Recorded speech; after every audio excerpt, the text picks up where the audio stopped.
Senior correspondent John Miller is a former LAPD deputy commissioner. John, good to see you.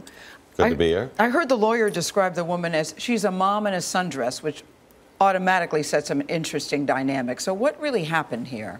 This is, and I worked in the LAPD for 3 years. I know you did. This is a classic case of what we called contempt of cop, meaning there was no real threat to the officers at this point. This is a thing where the officer felt his authority was being challenged. He said, stay in the car. She got out of the car. He said, get back in the car.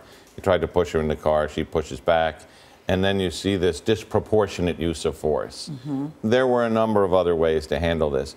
One of the things that's striking here is how you see Gail, the officer who's throwing her on the ground is the training officer. He's the 22-year veteran that the rookie officer with 10 months is supposed to watch this guy. Supposed to learn from him. And take his cues about how to be a good cop. So something's off the rails here. Here's what worked. Since the Rodney King incident, the consent decree, all of these rules are in place. So what happened is, she said, I want to make a complaint. They said, we have a use of force. They called a sergeant. The sergeant came to the scene. He took a personnel complaint against the two officers from her. He then canvassed the area for eyewitnesses, and he found the videotape at the Del Taco store and put that in the report. So the back end of the process worked fine. The question here is between the new LAPD culture, which is to be more community-oriented, and an old LAPD culture, which is a bit more authoritarian, which officers are in what end of that spectrum? You know what I find so interesting is that everybody knows there's video cameras everywhere. So it was on the taco store, it's in the police officer's car.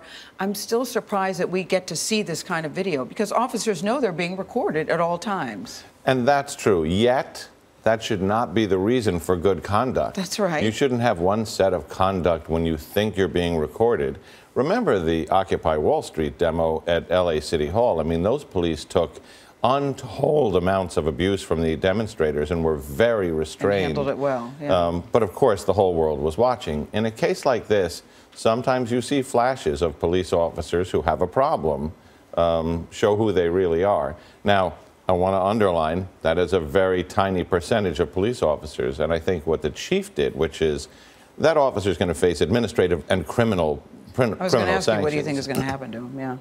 And that sends a signal to every officer that could happen to me. The real signal here, what Charlie Beck did, by telling every captain, you're going to have to eat a piece of this. You're all going to have to play this tape at roll call, and you're all going to have to say, is that who we want to look like? Is that who we are? And demoting the captain. That's the big message here. Let's hope lesson learned. Thank you, John Miller.